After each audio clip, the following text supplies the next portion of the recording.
Merci pour toutes ces présentations qui me dépassent largement.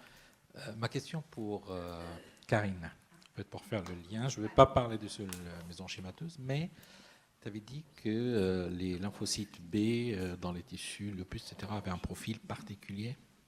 Voilà. En fait, maintenant, on sait qu'il y a beaucoup de liens entre lignées myéloïdes, B et les B sous pression calcocyte qui peuvent exprimer un profil myéloïde, surtout l'expression de récepteurs de monocytaires, etc. Est-ce que tu as regardé ça?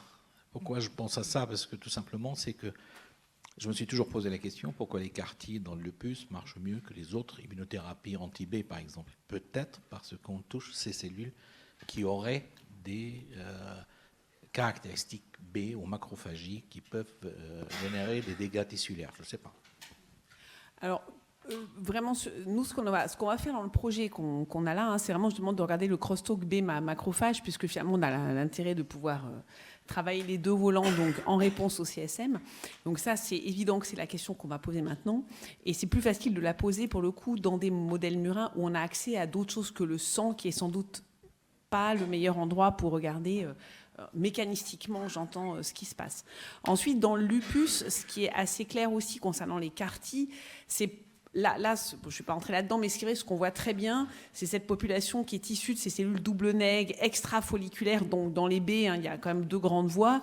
Et l'idée, c'est quand même que dans le lupus, on a préférentiellement une population B qui produit ces auto-anticorps, qui est de différenciation extrafolliculaire, qui est un peu différente de la population B qui produit les anticorps qui donnent des plasmocytes, qui produisent des anticorps de très forte affinité, qu'on a l'air de garder dans les CAR-T, puisqu'on a toujours ces anticorps antigènes vaccinaux, qui eux sont préservés, qui sont plutôt des plasmocytes totalement différenciés qui n'expriment plus le CD19, contrairement aux plasmablastes qui produisent des auto-anticorps qui sont plutôt des plasmablastes extrafolliculaires qui seraient encore CD19 positifs. Donc je pense que dans le lupus, on a en plus la chance d'avoir une pathologie qui est très très B dépendante, ce qui est sans doute un peu moins le cas, même s'il y a un rôle des B, dans la sclérodermie systémique ou dans la CEP.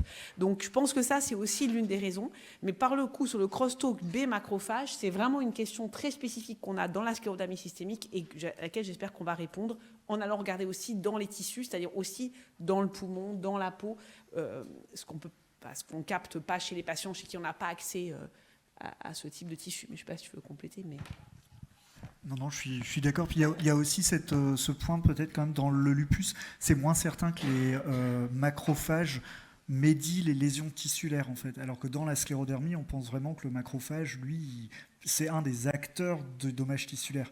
Là où le lupus, il y a les immuns complexes, donc du coup, c'est quand même plutôt les B à la base quoi, qui est responsable des lésions.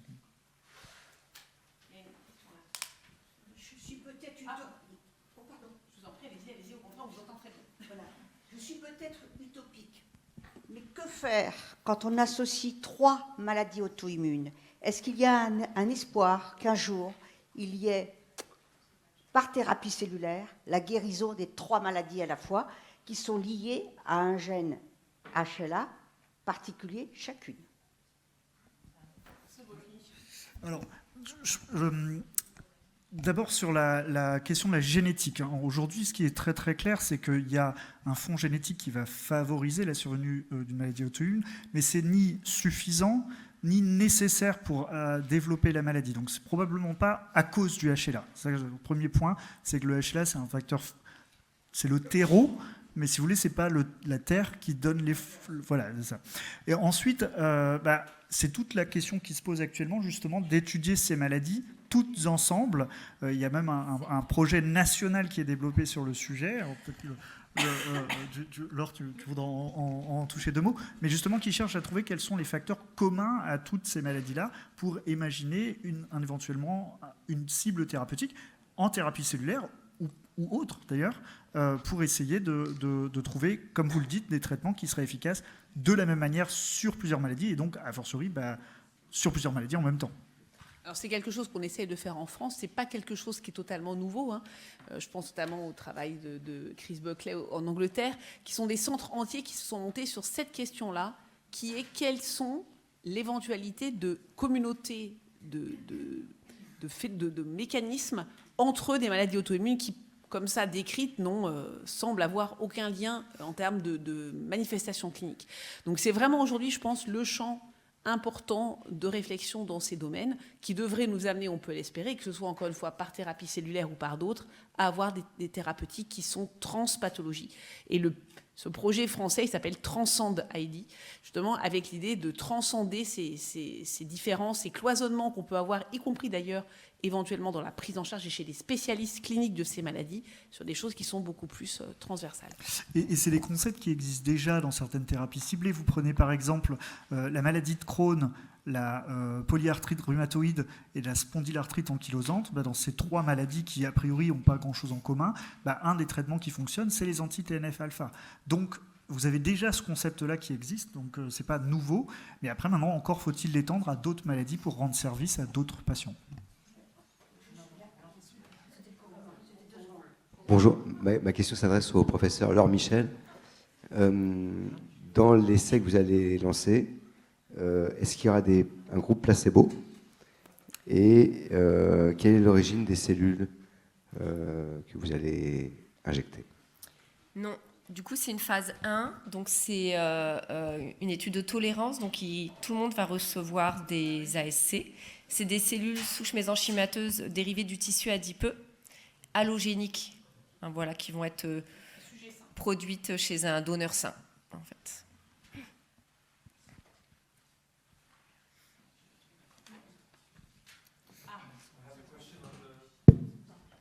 The murine model.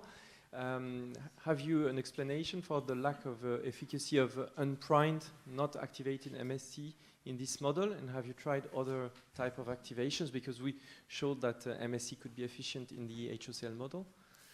I mean, they do definitely have some effect. I think it's just really enhanced with the priming. But in the skin, which I didn't show, actually priming doesn't enhance the effect at all. They seem to be exactly equivalent in what we've seen. So, I think it probably depends on the model and the organ affected. But, I definitely would say that they still have an effect depending on what specifically you're looking at. Thank you.